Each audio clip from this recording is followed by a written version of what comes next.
Whenever we attempt to study any aspect of Coptic history, whether the focus is on liturgical history, cultural history, or ecclesiastical history, one source seems to appear again and again. This source, as you may have deduced from the title of the video, is called the History of the Patriarchs. But what is the History of the Patriarchs, and who wrote it? And why is it such a prominent source for Coptic history? This will be the subject of today's discussion.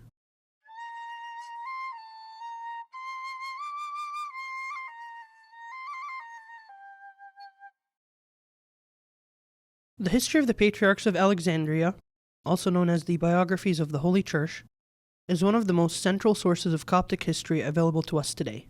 While the title makes the book out to be a simple compilation of papal biographies, this is far from the truth. You see, for the medieval Copts, for whom the text was originally compiled, the Pope of Alexandria was not only their spiritual leader, but also a secular leader.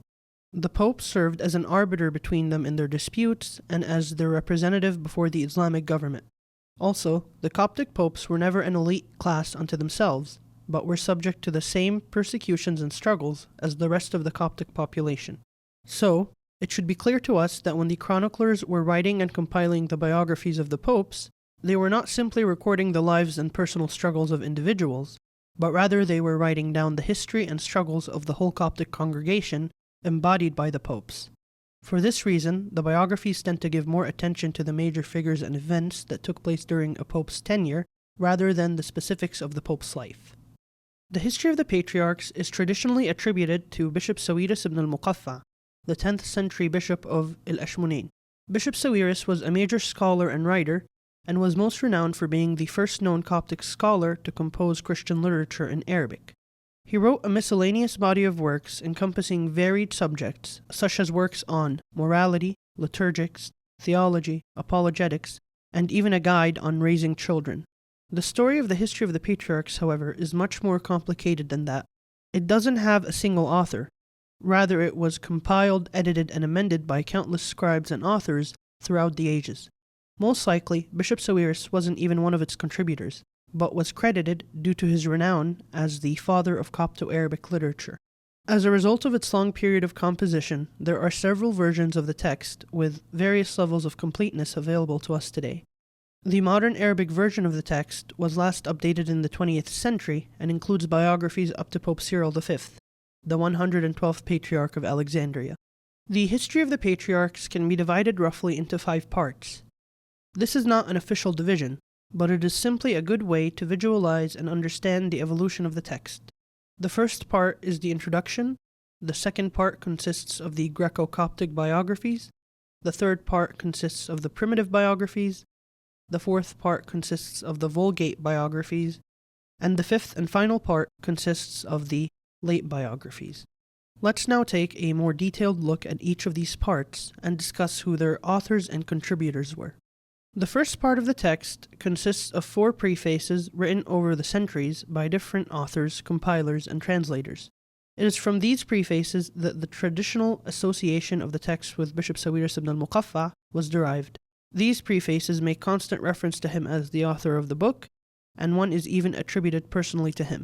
This section also contains 3 independent texts of Greek and Coptic origin. The first text is titled The Priesthood of Christ. It contains a dialogue between a Christian known as Philip and a Jewish leader by the name of Theodosius. The text draws a connection between Christ and the Aaronic priesthood, claiming that he is not simply a messianic high priest according to the order of Melchizedek, as most Christians today believe, but that he had also been a priest of the Aaronic order, and that he was recorded among the priests of the Second Temple, and that a record of this was preserved by the Jews. This text is almost identical to the Apology of Theodosius, which is a Greek text dated to the 6th century. While it was translated into English by Evitz, the most recent Arabic versions of the book do not include this text, because of its dubious claims and apocryphal nature. The second and third texts are titled The Life of St. Mark and The Martyrdom of St. Mark, respectively. These 2 texts detail the life, ministry, and martyrdom of St. Mark, the traditional founder of the Church of Alexandria. The chapters are based on a Coptic text from roughly the 5th century AD called the Acts of Mark. Since St. Mark is viewed as the founder of the Church of Alexandria, he is counted as the first Patriarch of Alexandria, with apostolic succession being derived from him. Thus, together, these two texts are considered to be the first biography of the collection. The second part consists of Greek and Coptic biographies that detail the lives of the patriarchs from Pope Johannes, the direct successor of St. Mark, all the way to Pope Shenouda II, the 65th patriarch. These biographies can also be further divided into 5 subgroups based on their authorship and date. The first grouping of biographies contains the lives of the patriarchs from Johannes to Cyril I. These had been originally collected and published in the Sahidic text, The History of the Church. The information in these biographies was most likely adapted from Eusebius's The Ecclesiastical History. There is some division on the identity of who developed this first iteration of the history of the patriarchs. Some claim that it was Pope Timothy II, while others ascribe it to a monk from the monastery of St. Shenouda named Mina. The second grouping of biographies includes the biographies of the patriarchs from Pope Cyril I to Pope Simon I. Original Coptic or Greek manuscripts for this section have yet to be found. There is also some overlap between this text and the first with regards to the life of St. Cyril I. The author of this section is known as Archdeacon George. Archdeacon George was connected to 3 popes. He was the spiritual son of Pope John III, he served as a scribe for Pope Simon I, and he was the spiritual father of Pope Cosmas I. A notable feature of this section is that it is missing the biography for Pope Dioscorus I. In its place is a small paragraph explaining that due to the schism and social strife that occurred during his tenure, the author was unable to find reliable sources to detail his life. One of the known sources that Archdeacon George relied on in compiling his section was the Book of the Consecration of the Sanctuary of Benjamin. He relied on this source when recording the second half of the biography of Pope Benjamin I. The third grouping of biographies includes the biographies of the patriarchs from Pope Alexander II to Pope Michael I. The author of this section is ascribed by the name of John. Given that John was a common name, and many contributors to the history of the patriarchs were named John, this John is given the title John I. John I was most likely a deacon and a monk from Giza who was later ordained a bishop. He was the spiritual son of Bishop Moses of Osim and a close companion of Pope Michael I. An editorial note in this section also mentions 2 other scribes, both named Makara, as having some contribution in the compilation of these biographies. The fourth grouping of biographies includes the biographies of the patriarchs from Pope Mina I to Pope Shenouda I. This portion was compiled by John II. This John was a close associate of Pope Michael II, Cosmas II, and Shenouda I, possibly having served as the papal scribe for all 3. John II published his work at the start of 866, which was before the departure of Pope Shenouda I in 880.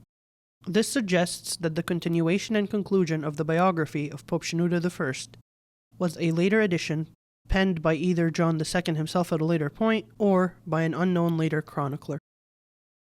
The fifth and final grouping of biographies compiled in Coptic includes the biographies of the patriarchs from Pope Michael III to Pope Shenouda II. This group was compiled and published by Bishop Michael of Tunis around the year 1050 AD. It is worthy of note that Bishop Michael was a near contemporary of Bishop Sawirus. He wrote the biographies for the popes that were contemporary to the life of Bishop Sawirus, and Bishop Sawirus even features prominently in the biography of Pope Abraham ibn Zara. Had Bishop Sawirus been the one to translate and compile the history of the patriarchs, he would have surely written these biographies himself. The fact that these were written by Bishop Michael assures us that the history of the patriarchs must have been falsely attributed to Bishop Sawirus at a later point. The third part of the history of the patriarchs contains the first biographies to be composed originally in Arabic. The reason that these biographies and all later biographies would be penned in Arabic was because of the linguistic shift to Arabic taking place at this time. It is most likely that by this point Greek and Coptic had given way to Arabic as the language of the educated classes in Egypt. This doesn't mean that Coptic had completely disappeared, since we see written Coptic sources all the way up to the 13th century. It is also theorized that in some regions Coptic continued to be spoken well into the 16th century. What this meant, however, was that a work like the History of the Patriarchs, a text written by and for the educated classes, had to be translated into Arabic, the language which they had come to be most fluent in. The work of translating the Coptic texts of the History of the Patriarchs into Arabic was carried out by Mawhub ibn Mufarrij. an influential Alexandrian 11th century layperson and scribe. Not only did he translate previous biographies into Arabic, but he also composed the first two biographies to be written originally in Arabic, the biographies of Pope Christodulus I and Pope Cyril II. Mawhub was a contemporary of these two popes, and so he recorded their biographies in Arabic and added them to the conclusion of his translation.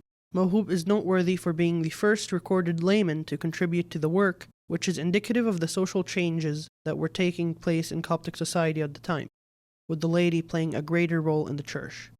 Mawhub published his work in 1092 AD, and it is now known as the primitive recension of the history of the Patriarchs. It received this name because of the early stage of Arabic into which it was translated. This stage of Arabic was characterized by its rough grammar and unstandardized spelling.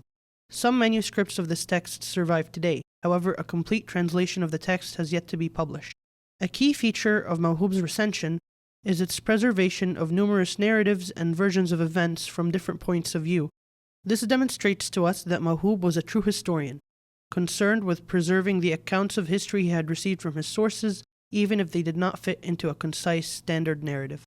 While the authors of the Coptic biographies, especially the earlier ones, were usually historians, compiling biographies of individuals who lived decades, if not centuries, before their time, the Arabic biographers who wrote the fourth part, known as the Vulgate biographies, followed Mawhub's example and began recording only the biographies of the popes whose tenures they had lived through. The fourth part contains the biographies of the patriarchs from Pope Matthew IV to Pope John VI. These can be divided into three groups. The first group contains only two biographies, those of Pope Michael IV and Pope Macarius II. The author of this section was John III, also known as John ibn al-Kulzumi. He was also a layman and a scribe. The second group contains the biographies of Popes Gabriel II through Pope John V.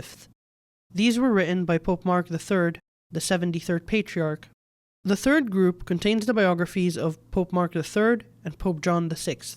These biographies were composed by Ma'ni Abul Makarim, a native of Al-Mahalla, possibly another layman.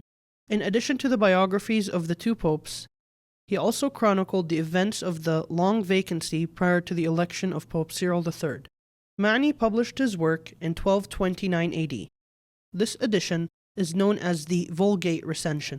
This edition smoothed over the previous primitive recension, updating its grammar and spelling. It also eliminated the multiple traditions that Mawhub had preserved. It also worked in some new sources that may not have been available to Mawhub when he had created his compilation. The Vulgate recension is the most popular version of the biographies, both in Arabic and in English translations. Some scholars consider the Vulgate recension to be the history of the patriarchs proper, with the later biographies, which we have placed in part 5, being a later continuation and not an authentic part of the text. The first of the later biographies is that of Pope Cyril III. Pope Cyril was and still is an extremely unpopular figure in Coptic history. In fact, the long 19-year vacancy which preceded his tenure was caused by popular attempts to prevent his election.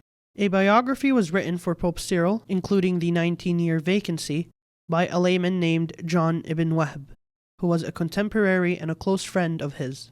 It seems that John's friendship with Pope Cyril did not change much, however, as the biography still ended up being the most critical account ever written of a Coptic patriarch. This biography was omitted from many manuscripts. Today it survives only in a single 15th century manuscript of the history of the patriarchs preserved in Paris. The 20th century English translation, which was started by B.T.A. Evitts and continued by the Society for Coptic Archaeology, included the vulgar recension of the text, but also added to it the biography of Cyril III. The next set of later biographies includes those of the patriarchs from Pope Athanasius III to Pope Gabriel VIII. From that point forward, the biographies became very brief and anonymous. Original longer versions may have existed in the past, but the text presently available is often limited to the main dates of the consecration and death of the patriarch. These were most likely written and kept by patriarchal scribes simply as a reference, rather than as a source of historical events. The only exception to this, within this section, is the biography of Pope Matthew I.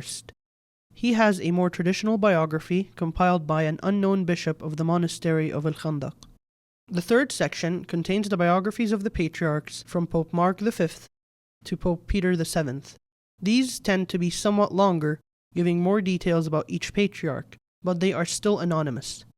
The only exception is the biography of Pope John XVI, which is credited to Abd al-Masih of Minyat Sard.